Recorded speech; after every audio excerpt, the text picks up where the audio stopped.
She asked if her organization wants to be a fiscal agent, what kind of name do they need, or how does she set that up? I don't believe that there's any particular requirement. Fiscal agents are not like a separate type of nonprofit organization. I believe that pretty much any nonprofit organization that has their 501c3 and that wants to could serve as a fiscal agent for another group, but you may or may not want to do that because you could get yourself into trouble if this other group doesn't do what they're supposed to be doing with the funds. Okay. Yes.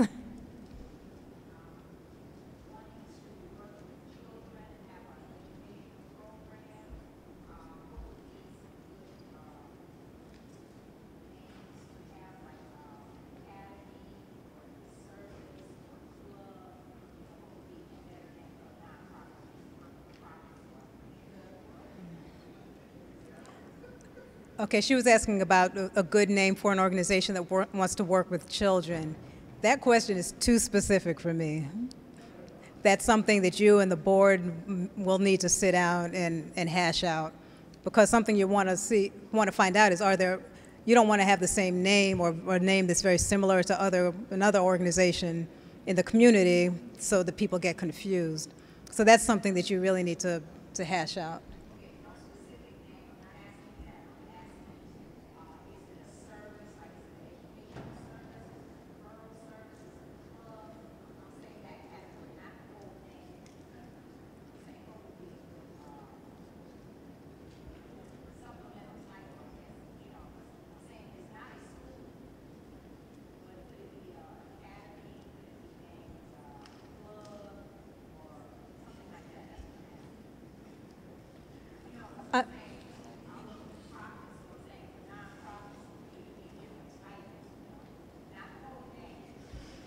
I'm not sure that I understand the question, but if you look at the 501c3 application, it has a whole list of different categories, so that might be what you want to look at. Okay, did anyone else have a question? Okay. All right. How am I doing time-wise? Okay.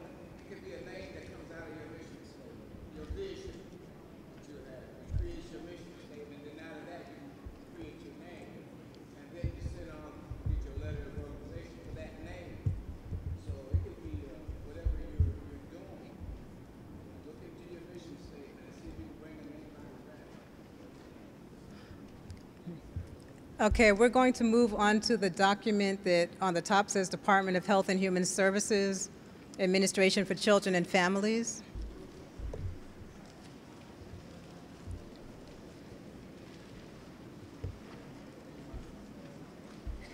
Now, this is an actual request for proposals that was out earlier this year. The deadline was July 7th. But what I want to do is, for those of you who have never looked at a federal request for proposals before, is to kind of walk through it so that you get a sense of what's in there, and so that when you download one that you're really interested in, you won't freak out. Now, this RFP was from the Administration for Children and Families. What they were offering were grants for $1 million. Each grant was $1 million. They were going to offer 34 of them to lead organizations in distressed communities. So basically, they would give an organization, let's say in Detroit, $1 million. And what that organization was supposed to do is provide technical assistance and training to other organizations, as well as use some of those grant funds to give grants to the other organizations that they're working with. Now, this is still being under review, but something that you all should look out for is to try to find out whether or not there was an organization in Detroit that got this grant so that you can go to them and apply for money and technical assistance from them. And elsewhere, somewhere in the RFP, it has the contact person at the federal government who's responsible for this. But anyway, we're on the first page now, and this is the only part where I'm going to go through in a lot of detail. You have the executive summary. And if you skip that first paragraph with the link, all right, the first sentence is, the Administration for Children and Families, Office of Community Services, announces that applications will be accepted for new cooperative agreements to experienced organizations to provide nonprofit organizations serving as project partners with capacity building training, technical assistance, and competitive financial assistance. All right, so the lead organization is supposed to provide training, technical assistance, and competitive financial assistance.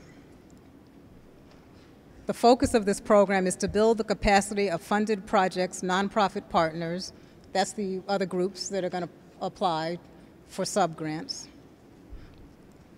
in order to address the broad economic recovery issues present in their communities, including helping low-income individuals secure and retain employment, earn higher wages, obtain better quality jobs, and gain greater access to state and federal benefits and tax credits.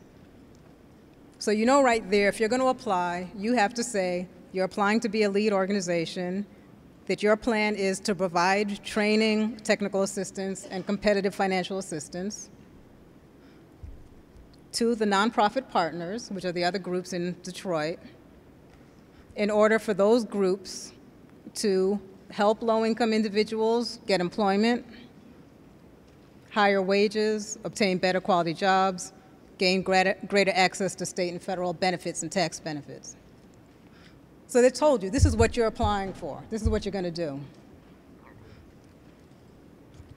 Then if you go down, let's skip that first sentence and say, specifically, lead organizations will assist grassroots organizations working in distressed communities with capacity building activities in 5 critical areas. And then it lists the 5 areas: organizational development, program development, collaboration and community engagement, leadership development, evaluation of effectiveness. So this is spelled out very specifically for you what it is you will be proposing to do.